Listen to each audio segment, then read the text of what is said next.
बिहार की रसोई केवल भोजन बनाने की जगह नहीं, बल्कि परंपराओं और यादों का एक पिटारा है। इस कहानी की शुरुआत लिट्टी चोखा से होती है, जिसे बिहार की आत्मा कहा जाता है। कल्पना कीजिए, उपलो, गोबर के कंडे की धीमी आग पर सत्तू भरी लिट्टियां पक रही हैं। जब उनके ऊपर सुनहरी दरारें पड़ जाती हैं, तो उन्हें गर्मागर्म देसी घी में डुबोया जाता है। इसके साथ बैंगन, टमाटर और आलू को आग पर भूनकर बनाया गया चोखा और तीखी लहसुन की चटनी इसके स्वाद को पूर्णता देती है। ये केवल एक भोजन नहीं, बल्कि गांवों की सादगी और मिट्टी की सोंधी महक का प्रतीक है।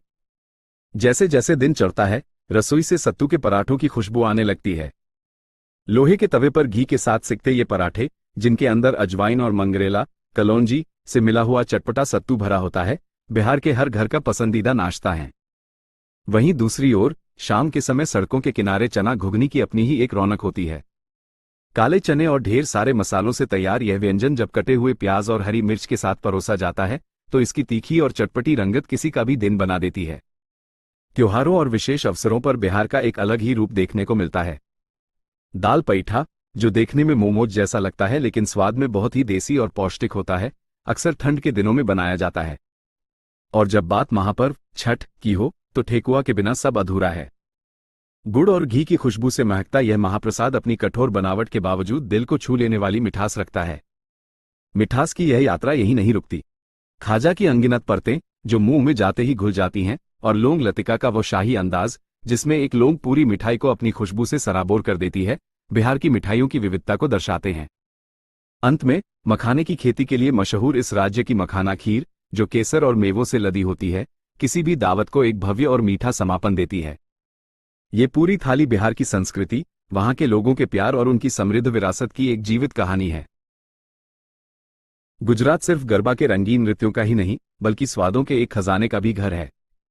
हमारी शुरुआत होती है ढोकला से, वो स्पंजी, खट्टा मीठा स्वाद का बादल जिसका जिक्र 800 साल पुराने जैन ग्रंथों में भी मिलता है। मतलब, इसे तो हमेशा से ही टेस्टी रहना था। अगला है खांडवी। इतने नाजुक रोल्स की इन्हें छूने के लिए भी आपको पेशेंस की टेस्ट पास करनी पड़ती है, जो हर रोल में गुजराती नजाकत का जादू छुपाए है। जब बात सफर की हो, तो हमारा ट्रैवल सुपरहीरो यानी थेपला आता है, जो 3 दिन तक खराब नहीं होता, क्योंकि अगर सूटकेस में थेपला नहीं, तो भाई सफर अधूरा है।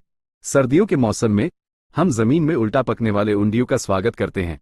ये कोई सब्जी नहीं, बल्कि सब्जियों की फैमिली रियूनियन है, जहां हर सब्जी एकजुट होकर कहती है, हम ही बेस्ट हैं।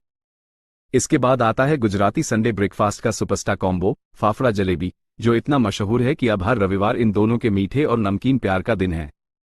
और क्या आप जानते हैं कि हांडवो भारत का पहला सेवरी बेक्ड केक माना जाता है? ये सब्जियों से भरा, क्रिस्पी नरम केक, बिना फ्रॉस्टिंग वाला सबसे सच्चा गुजराती केक है। और अंत में, इन सभी जायकों को एक साथ पेश करती है गुजराती थाली, जो 20 से ज्यादा व्यंजनों का एक पूरा त्योहार है। यह एक सिम्फनी है जहां हर स्वाद एक कहानी कहता है।